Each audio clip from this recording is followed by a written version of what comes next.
Hey guys, it's Jaden. I'm talking about season 5, episode 1 of Magicians. And it seems like sci-fi is really investing in the Magicians. It's not that they weren't before, it's just that they're adding more money to their budget.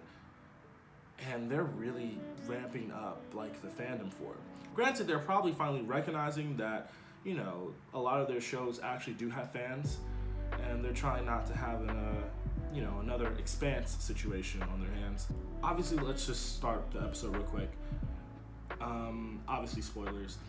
We know Quentin died, and we're all kind of grieving. I even got into a Twitter fight last year over the fact that I was discussing Quentin's death, and it's not that deep, but it was really dumb, and he was not seeing my point at all. But not the point. So essentially what we're getting into with this, they're really dealing with Quentin's death. Everyone is basically grieving this whole entire episode, essentially this entire season. I think Sarah Gamble's actually really said this, that showrunner, that the entire season is really going to deal with the grief and the loss of Quentin. But obviously they have to move on. There has to be, the cast of characters have to keep on going. And since Q left, it's just a little weird. I don't want to say that the show's lost its step, because I think that each and every one of the characters has carried the show in their own little way, that it pushes it to be what it is. So this is what happened at the beginning of the episode. So essentially, when we start the season, Julia needs a purpose. She needs something to do since Quentin died.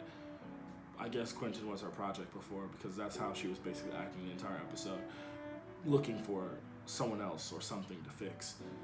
Anyway, Penny 23 is Penny 23. Elliot and Margot are trapped in future Fillory because the worlds are off. Josh and Finn are missing at the moment. We really don't know where they are. Katie's Queen of the Hedge Witches. Cool.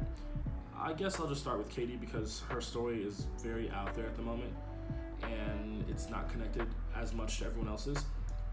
Essentially, last season, the Hedge Witches basically got Reed's mark to stop them from casting so they don't contract like this poison that the library set out. But ever since the library fell and collapsed, all the librarians who said they were removing the Reed's mark have left and done something else.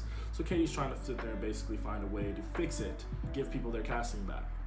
Especially in a new world where essentially there's an excess of magic since the reservoir was drained, and everyone else is like discovering their abilities faster and faster, and now Break Wheels is filled. Which brings me to Penny, who was basically tricked into teaching at Break Bills after Dean Falk has him sign a contract, because they're now new travelers. Which there haven't been any new travelers. Penny's kind of been the only traveler we've had. We've had, like, I believe one other, but they're so few and far between. Actually, we've had many others, but they're all dead. So now the only one really left inside their world is Penny 23. So he's recruited to sit there and teach them. And skipping about, but I'm streamlining this because streamline. One of his students is actually hearing a signal from another world. It reminded me very much of how Penny was hearing the beast in the beginning. And basically that signal is something. And I think it's related back to the apocalypse, which brings me to Julia, who, as I said, looking for that purpose. Sir, what's his name? I think I wrote it down somewhere. Effington, basically just call him, Benjamin Pig Franklin.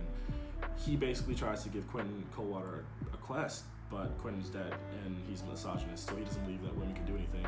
But it's about the apocalypse, and of course, women can't do it, so he leaves. But Elliot and Margot, there's no real way to tie them into this, end up in future Fillory, which are essentially in future Fillory, but it's been taken over by some Dark King, and they're 300 years in the future, which means Finn and Josh have been killed, but we really don't know where that's going to be.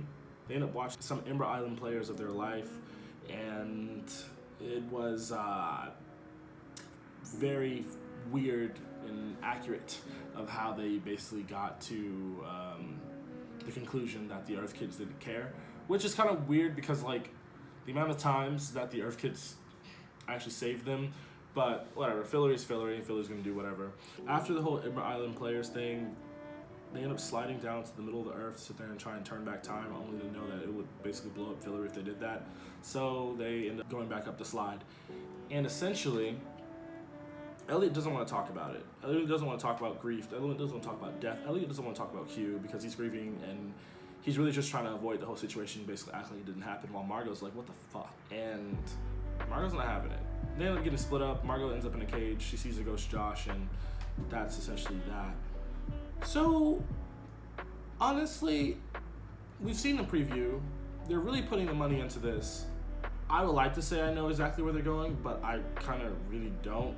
All I know is that Finn and Josh will be found because it makes no sense to keep two main people out of the whole entire show. Hopefully we get to see Todd come back, but I don't really know whether he's going to come back on the show because he's busy doing magic on Netflix. So I think the episode was actually a good first episode. I think that it's really one of the stronger ones, especially after such a pivotal character basically leaves. The entire story was kind of just based around Quentin. So if you remove like the main point of it, it's just like, well, what's everyone going to do now? And I think that's really the whole thing, is like figuring out what everyone does when Quentin's gone. It's just, they have to keep living, they have to keep going, and they're all kind of fighting their own weird ways of how to deal with the reality that he's not coming back. He's not, even though Alice has kind of made a golem, and that seems like that's going to cause a lot of issues. I don't see that being a whole long season storyline, but it seems like it's going to cause a lot of issues. I have one little thing. I need Katie's story to really interact with everyone else, so hopefully we can see more Katie and more Julia interactions, because I think their interaction, their friendship is like one of the better friendships in the whole group.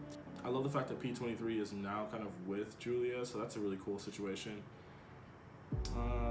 Alice is still acting crazy.